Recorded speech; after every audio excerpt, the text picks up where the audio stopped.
Yes, good morning, good morning.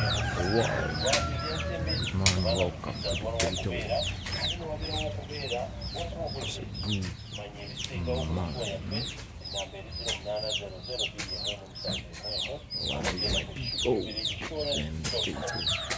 Abanafe aba Total Energies bakuga nti omukisa weeguli weefunire a free Total Energies prepaid card ogende ku petrol stations ez'enjawulo olodinge era spendinge above emitwalo 5 ku mafuta n'ebirala byonna products ez'enjawulo olwono omukisa ogw'okwewabulira bingi Sending a love into this bayinza n'okusalawo okujjuza fuel tankayo kakati osobola n'okugenda ku booth yaabwe bagenda kubeerayo muwoleso gwa umasho ground era olabe ku products ez'enjawulo ez'abannaffe aba Total bakugamba nti eno offer egenda okutuuka nga 11 October genda ku social media platform okumanya ebisingawo abashikiza bagamba fe banna abadde okulaba nga tukwabuliza ebyobusuubuzi tutambuza ebyamaguzi okuba ekyalo tuke mu maaso nakufuna musanvu tubijje mu maaso tuke kampala nakusasukka This is how we do.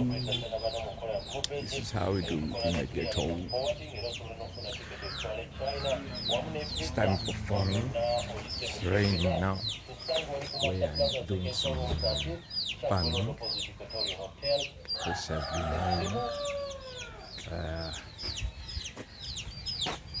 See the brother here. Started in the morning.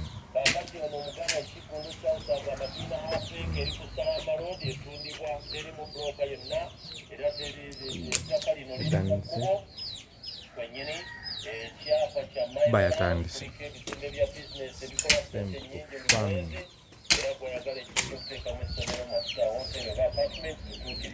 Sawa ya kulima, farming and planting. Rain season is on, so we are planting in the ghetto. We're going to plant some different herbs.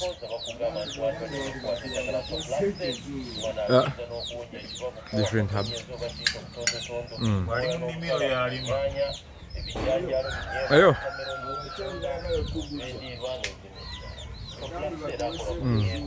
Yeah.